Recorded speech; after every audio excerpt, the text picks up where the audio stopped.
100 wins and counting. Listeners, 2012 was the first Cooley International victory. Since then, there have been 115, and the number is increasing all of the time. And we thought we would look back on some of the highlights. Richard and Georgina Sheane are with me. Richard, I'm going to start with you. 100 wins and counting. That feels like a massive milestone. Yeah, definitely. It's results are always so important to us because it's our only form of advertising, I would say. So it's very, very important. And obviously 100 was an amazing kind of figure to get to. I was particularly delighted because it was Cooley Can Do, and Will's Oakton was our 100th, and he's a really good repeat client, and I liked that horse too. So that was even better again. But yeah, no, it's an amazing milestone to meet. I'm hoping that the next 100 won't take the 10 years this took, but we'll see. I hope not anyway. At the rate you're going, it'll be in a couple of years' time, to be honest. We'll be having another conversation of 200 and counting in probably 2020. I hope so. 26. Georgina, the business started back in 2004. Just give us a kind of take us back to that original vision that you guys had, for anybody that isn't familiar with the story. So we started out, I was eventing, albeit very badly, but I was eventing, and Richard was kind of slightly dabbling a few different things, and he had come from a jumping background, so eventing was new to him, and he came and looked at the eventing market and went, gosh, I think that I can contribute to this, because he knew what a jumper was and he knew what a good mover was. So we started together kind of thinking, right, well, maybe we should try and sell a few horses, because we had to make an income somehow. And it basically started from that. But I mean, sometimes we do have to remind ourselves that we had to borrow a Jeep off my mother. We had to borrow a horse box off my mother. They very kindly lent us some stables. And I sold my car to buy the first horse that we actually purchased from Jim Derwin. And so sometimes you have to think, gosh, that's where we came from. But, Richard, I've always say it, Richard is an absolute genius. He knows what a horse is.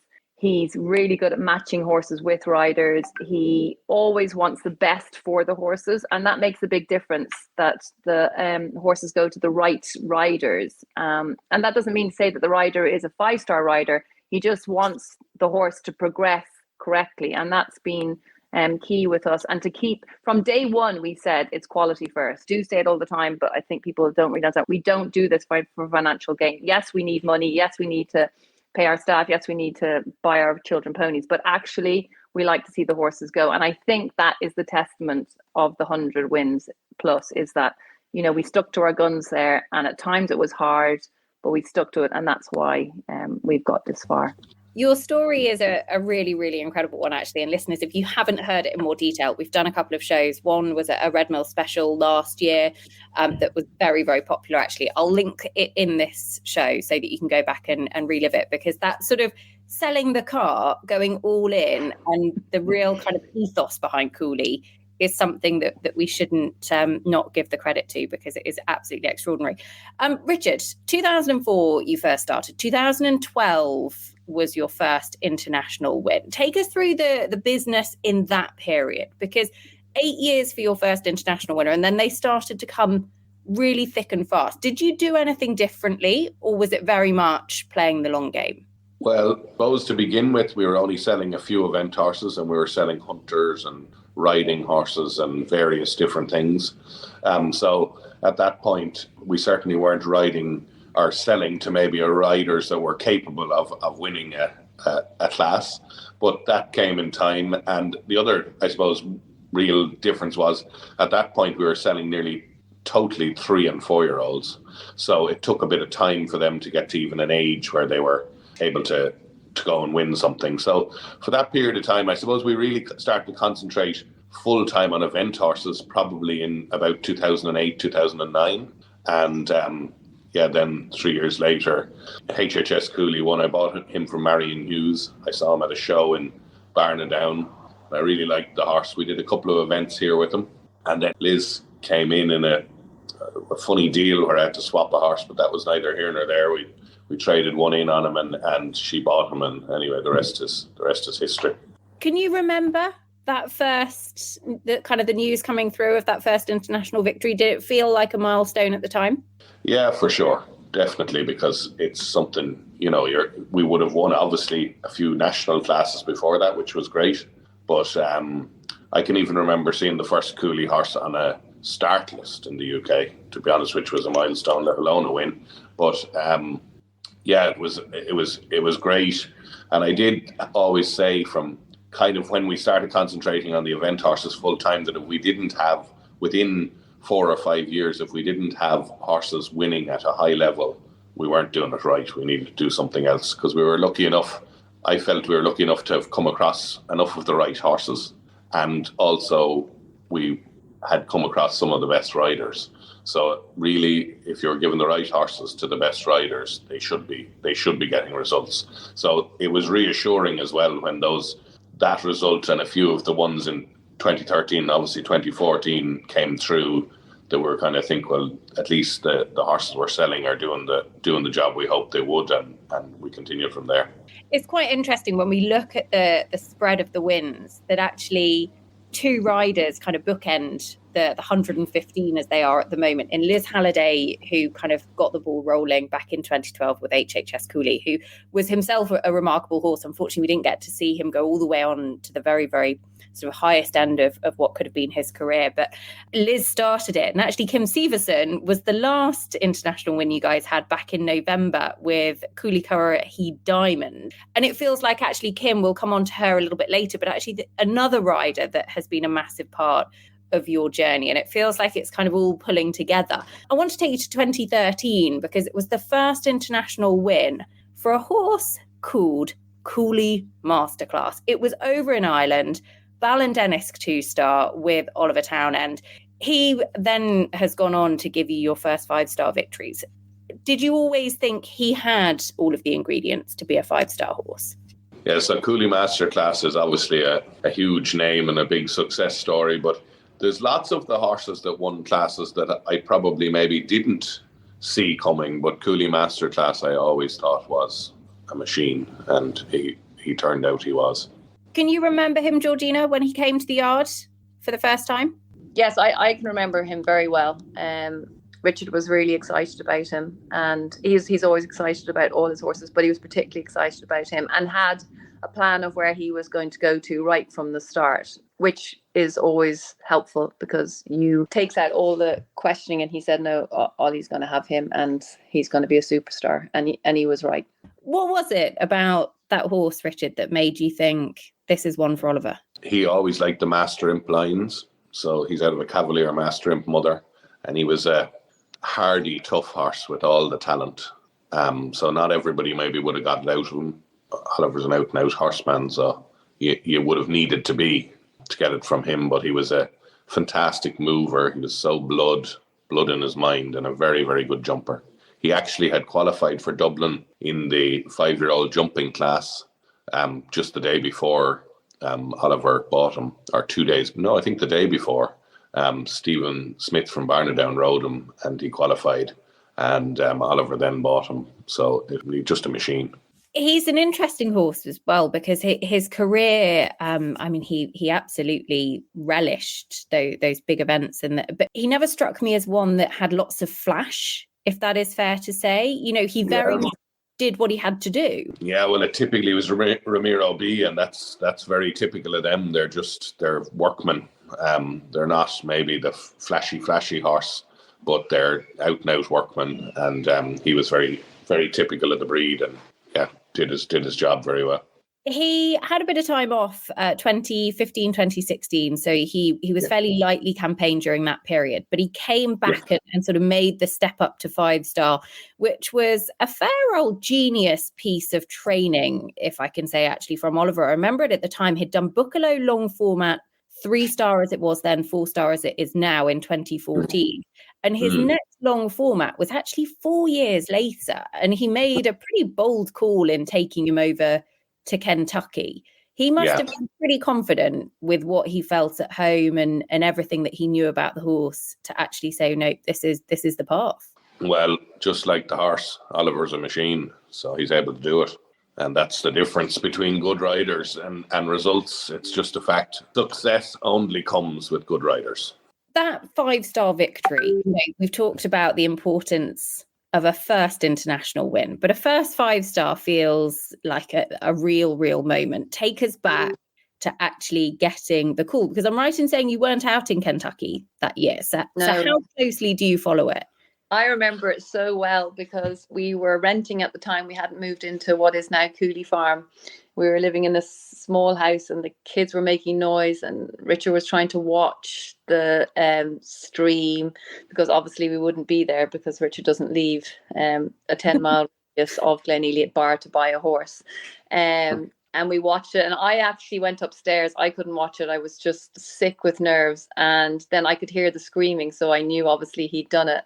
And then within about 4 minutes, he was on the phone to Ollie, and Richard was crying and Ollie was crying. And it wasn't that we were over emotion. It was amazing to have the win, but the emotion was really more that we had worked so hard. We had worked so hard to get to that point. And it was like suddenly for Richard, yeah, you are really good at this. And like, obviously Ollie, I'm not taking from Ollie from his own, but you can spot a horse, you can ring a man up and say, this horse is going to do it. And he did it. And obviously Ollie trusts Richard 100%. And he, they just have a great relationship. So it was actually particularly special that it was Ollie that did it. I was so moved by the fact that it was him, because they have this great relationship that seems to work. So it was an incredibly special day. It really was.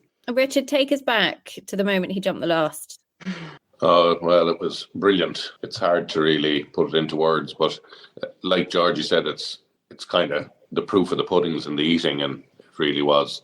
It was brilliant to get it done, and yeah, it was quite the day, I have to say. It really was, and for Oliver to have done it, we've sort of the same age, I suppose, a little bit the same background, and it was great to kind of do it with him. It feels like everything you've just said there kind of sums up that Cooley partnership with the riders that you source horses for, because it isn't selling horses can feel a little bit transactional in so much as you sell a horse, that horse is gone, you move on to the next one. But actually, you follow the journey of every horse that's in your yard, whether it be Cooley Masterclass, who's going on to go and win a 5-star, or whether it be another horse that's going to have fun at 2 and 3-star level. It is very much about the long-term process and that long-term vision, Richard. Just how influential is that in the success of Cooley? It's huge, because our clients, for the nearly 99% are repeat, are people directly from our repeat clients. And then you get to know what those people need, what their training system suits horse-wise, and various other things, what their owners expect, lots and lots of different things.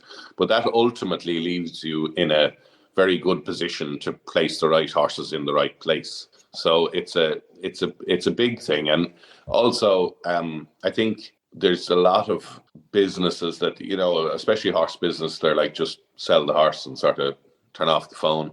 But I really want it to be the opposite to that. And if my kids want to do it, I want my kids to be selling horses, and it's funny. I was just on the phone yesterday evening to Kate Rasha. She was buying some horses, Kate from Dasset Eventing, and she's buying horses off me for 20 years.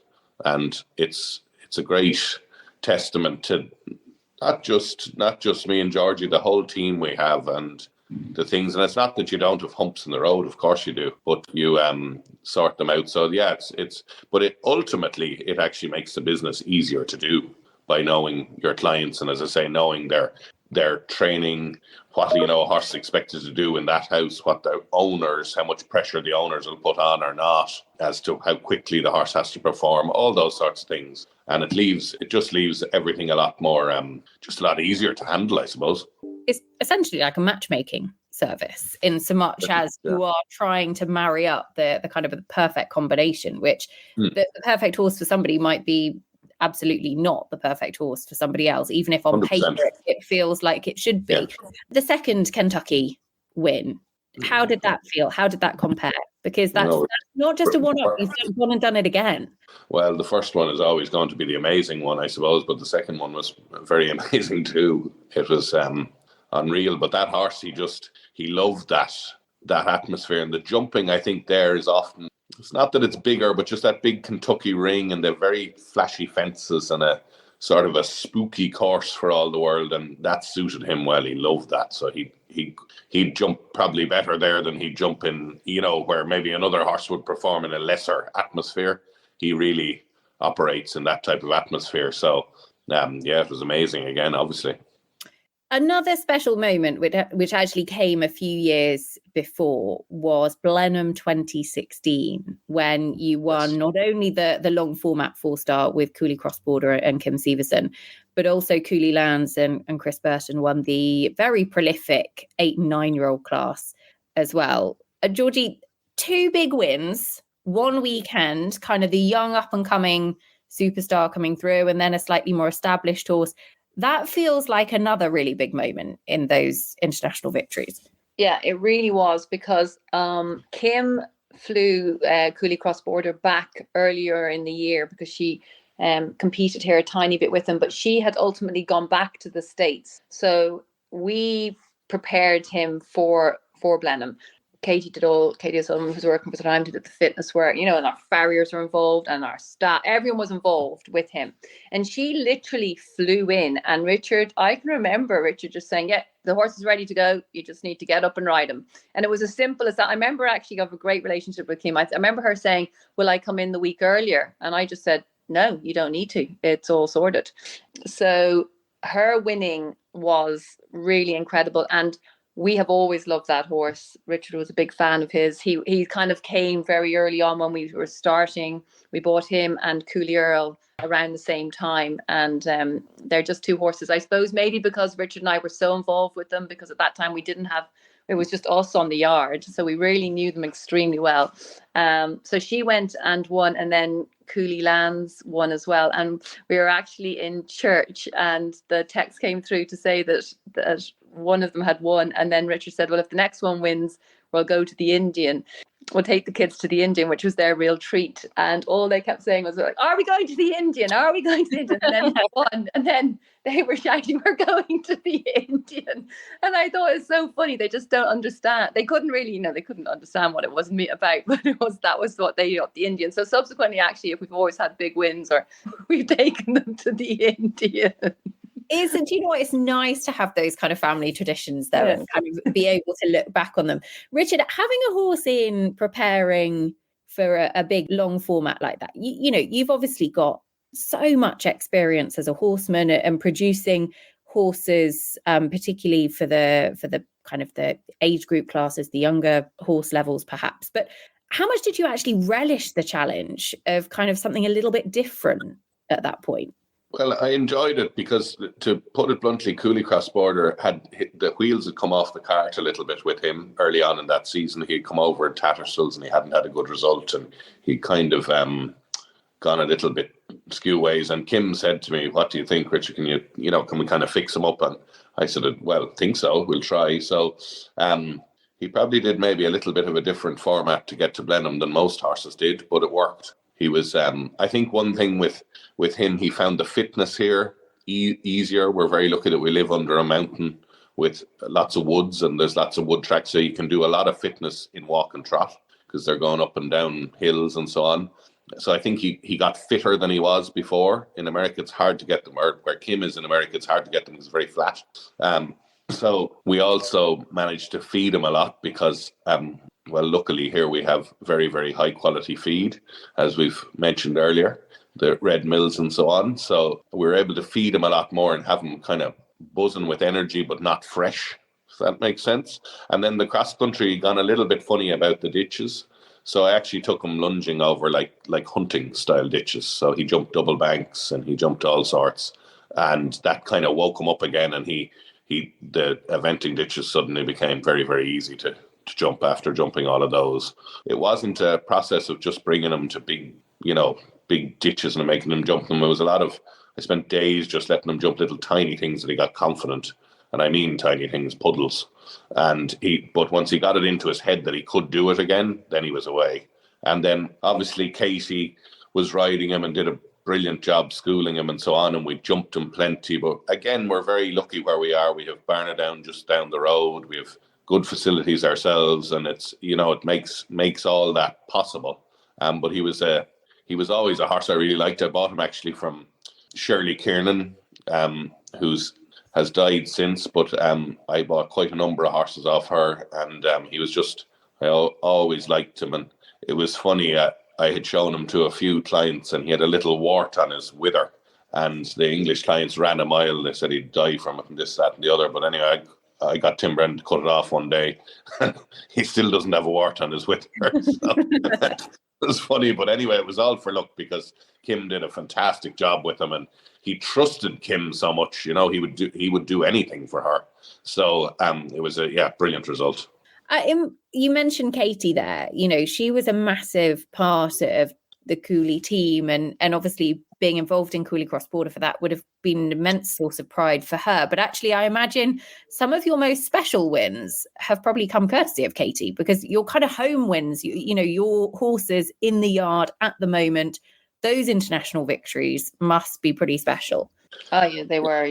And Katie, that was a lovely horse, and it's well documented that we won the 2 internationals in Ireland, and then we were packing our stuff to go to Lyon, and I've been outspoken about it, that she wasn't selected, and the travesty that was, because we were very lucky this year that we won a medal in Lyon with Amanda and our Cooley horse. But as Richard has always said, we would have won it that year, but we would have won the gold probably for Katie. So it was a very special time, and we were immensely proud of Katie and of the horse. But it was also a hard time, because that's when we realized, right, our road has come to an end here going to Lyon, so we have to kind of change tact a bit. And that was it was a frustrating part for us. But as ever with Richard, we just picked up our suitcases and turned left and went a different way. But it was really special for her, and she really won comprehensively in both those internationals.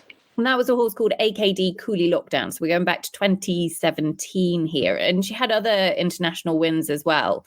Georgie, you just mentioned Lyon there. Richard, Le Lion d'Angers is kind of the showcase of young horses, of 6 and 7 year olds. And I remember seeing Amanda Goldsbury with a couple of your horses, one on the podium, one inside the top 20 in the 6 year olds last year. But it's very much, I guess, been a real kind of place to showcase the Cooley name. Yeah, absolutely. And it's an event that's probably in some ways a little bit more closer to what we do, because obviously most of the horses we sell are young horses. And it's a fairly good grounding as to what the horses are going to do in the future. If they do, the young horses that do well in Lyon, for the most part, go on and do well in the sport, right up the grades. So Lyon is always, any medal in Lyon, let it be a win or a placing, has been a very special thing. And obviously last year, to be able to do it with a horse that we still owned was even extra special again, to win that bronze medal. So that was a great experience. And it was, again, I suppose, a little proof that our system was working for us. I seem to remember Piggy March and is it Cooley Lancer? Yeah, Cooley Lancer, Swiss Roll. Is that what he was called, Swiss Roll at home? He was called Swiss Roll because when I bought him, he was enormously fat, and he was bred by a Swiss man, so we could call him Swiss Roll on the yard. But it was funny, he had been to the selection days for Monarch and Go for Gold, and the guy that had him said, I don't think you'll like him. He said, he's been to the 2 selection days. I said, I'll probably love him. So anyway, we bought him, and the rest is history, as they say. But he was Swiss Roll anyway when he was at home. And he was, he is your only Le Lion champion so far. Yes. Yeah. He won the 6 year olds back in 2019. Did he always stand out for you when you saw him that actually he was one for Piggy? Yeah, I liked him for Piggy, and I liked him for the owner she had at the time. Kind of needed a horse that was going to go out quickly and do well. And I remember Katie ran him in one event here in Ireland, and she said he was like he had done it 10 times. He was just on the ball, big galloper, and really, really blood in the mind, almost maybe too much so. But and a very good jumper. And I remember that year in Lyon, I was talking to Piggy on the phone, and the weather was horrendous, and there was the arena down below at that point was still grass. The grandstand arena, we'd say the main arena. And she said, they're talking about moving it up to the sand up above. And I said, Jenny, don't let them, make them jump down in the muck, because I said, he'll still jump clear and the rest won't. And sure enough, that was the case. Looking for future Le Lion horses, is the 7-year-old something that actually would be a really nice tick off that bucket list? Is that something that you've thought about? Yeah, it'd be lovely to. It'd be obviously lovely to win any section of it. But yeah, of course, the 7-year-olds definitely would be. It's a really, the 7-year-old class there, I think, is a very strong, it's a strong class in field and strong class in track. So I think, yeah, it'd be lovely to win that. One thing that I would say, one of Cooley's greatest kind of advertising points, your horses are your advert, because the Cooley prefix is pretty much within every horse. There's one horse that is pretty high profile that it isn't in, and that is Will Coleman's Off the Record, who it's pretty commonly known that he came from Cooley and everything else, but he obviously doesn't have it in his name now. His sort of career, particularly over the last couple of years, has been pretty extraordinary, championships, everything else. But Aachen, it's that event, isn't it, that riders always want to win, owners always want to win, countries always want to win. You guys have won it, because when he won Aachen back in 2021, that was an extraordinary performance. Yeah, actually, I'll let Richard talk about it, but it was funny again, going back to the Indians. So we were actually on the way to look at horses, but we had the kids with us up north, and we had stopped at the Banbridge outlet to get them, KFC, and Richard was watching it on the phone on the Jeep, and then he won. And Richard was like just delirious with excitement. And we turned to the kids and we said, right, we're going shopping in the Banbridge outlet. And then we went into the Banbridge and whatever they wanted. Thank God. But he was particularly special because we had sold him as a 4-year-old to England, and he had come back with a number of complaints. Richard had taken him back, and it was a sore point because we knew he was going to be a superstar.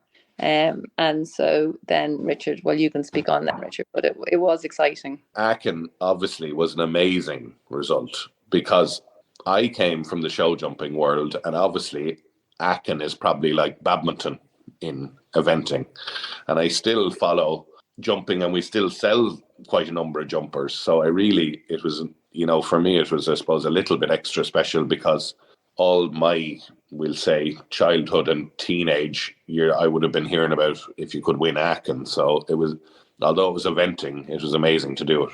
It feels like one of those kind of really historic moments as well. It felt like the kind of the rebirth of US eventing as well, like the catalyst of things really sort of turning a corner. And actually it was bigger than just that Aachen victory. Championship performances are obviously something, still looking for that individual gold medal. There's been a host of team medals out there, with different Cooley horses. Yeah. But actually seeing your horses go on to compete for various different nations must again be a real source of pride. Yeah, of course. It's the name of the game, is to get them to that level, and obviously with different nationalities and so on is amazing. Really, it's amazing to watch from Glenealy in Ireland. What next? What would you really, really love to win? Because you've had a lot of incredible events. You have the 5 stars, the Young Horse Championships. Is there one, Richard, that actually... Any of the 5 stars. Obviously you have badminton and Burley, but badminton and Burley I think nearly now are out. They're nearly out on their own as 5 stars, and it takes a very special horse and a very unique maybe set of events to, from weather to all sorts. So it would be lovely to win both of them ideally, but we'll see.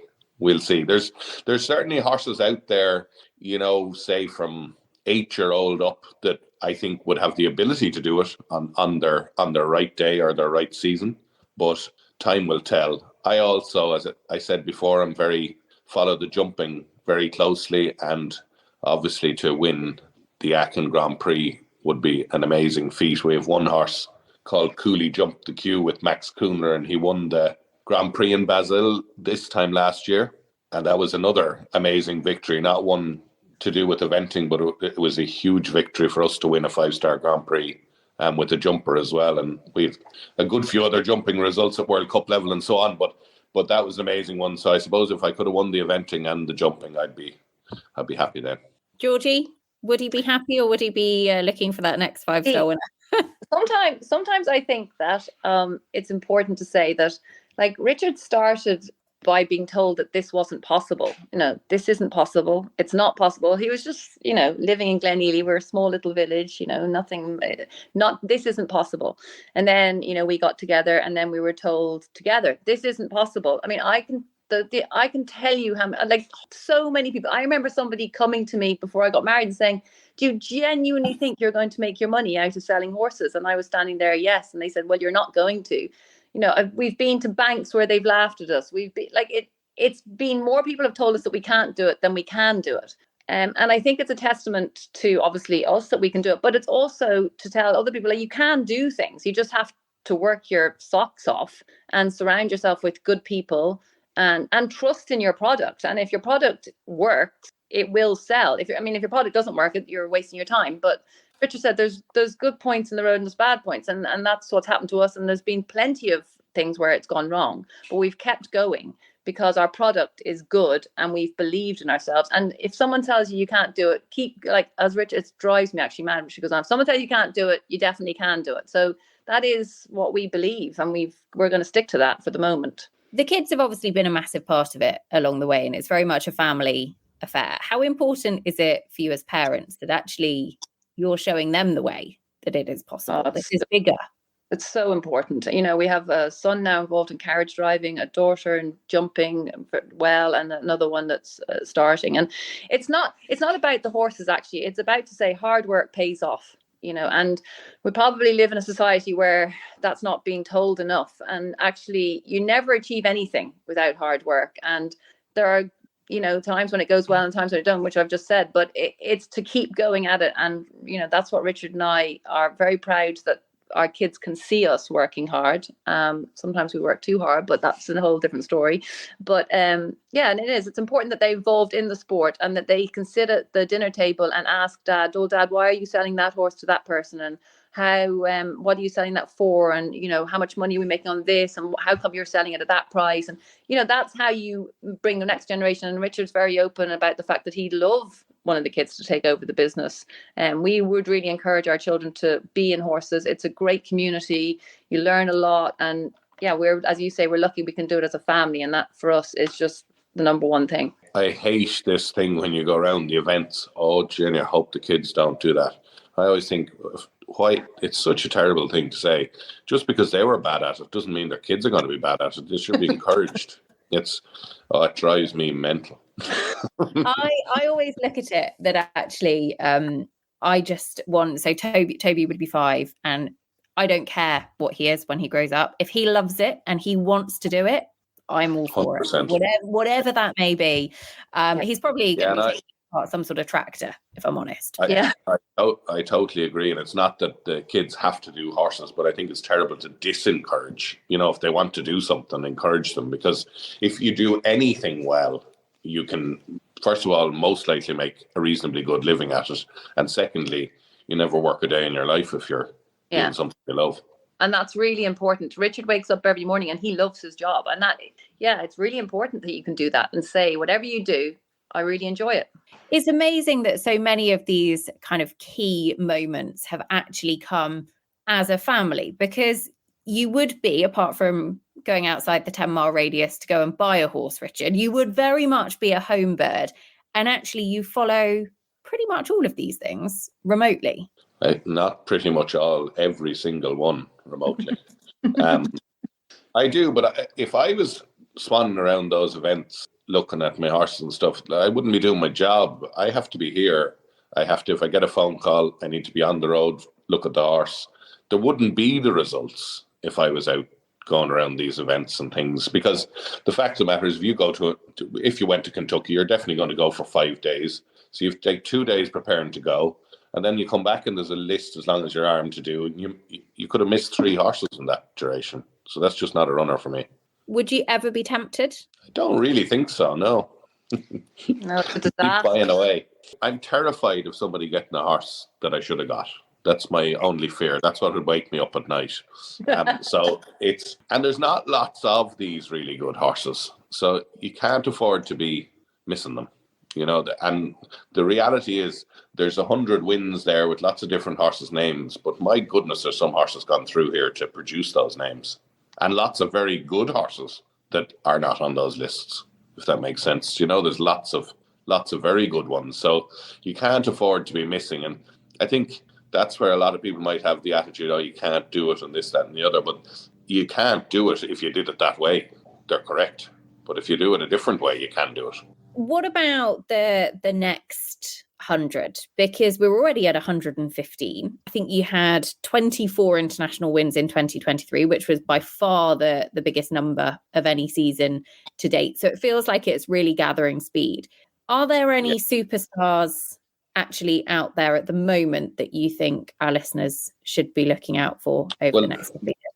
The really nice thing about the 23 bunch of horses is nearly all of them are younger horses, which is great. So of course there's a couple of older ones, but a lot of them are younger horses. So that's a really great thing that they're coming through. You're not kind of having this one old horse winning every year or 3 or 4 old horses. So that's a huge thing. But the reality is, between injuries and various, change of ownership, change of ride or whatever, the reality is you need a good number of horses fit to win, and then a number of them will win.